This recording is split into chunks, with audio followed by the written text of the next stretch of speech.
कोई भी आंदोलन परिणाम या परिणाम के करीब तब तक नहीं पहुंचता जब तक आंदोलन के मूल मुद्दों पर चर्चा ना हो, वो भी पूरी प्लानिंग के साथ शांतिपूर्ण तरीके से। शांतिपूर्ण का यह कतई मतलब नहीं है कि केवल शांत रहें, मतलब यह है कि नारेबाजी हो, उत्साह हो, उमंग हो, गाओ बजाओ और अपनी पीड़ा अपनी व्यथा अपने शब्दों में रखो, लेकिन ऐसा ना हो कि हुड़दंग की आड़ में मूल मुद्दा ही स्पष्ट हो जाए। यह आंदोलन पूरी तरह से सभी पीड़ित और शोषित अभ्यर्थियों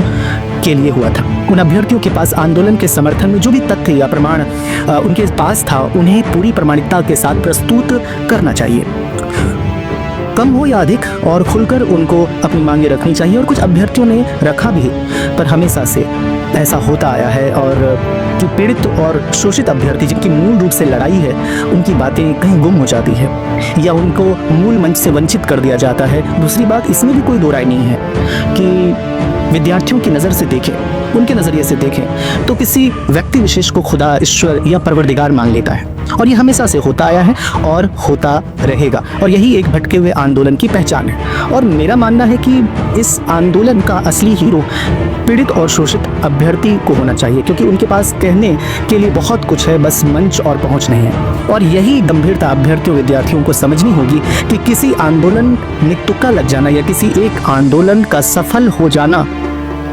जाना यह नहीं दर्शाता कि हर आंदोलन की कार्य योजना भी वैसी ही हो जैसे पिछले आंदोलन की हुई थी या कोई और दूसरे आंदोलन की हुई थी। इसलिए आंदोलन की पूरी प्लानिंग,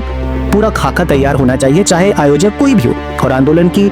अनुमति के बाद और आंदोलन के पूर्व पूरी कार्य योजना अभ्यर्थी के साथ साझा भी की जानी चाहिए, यह वो भी पूरी प्लानिंग के साथ। यही तो सामान्यतः आंदोलन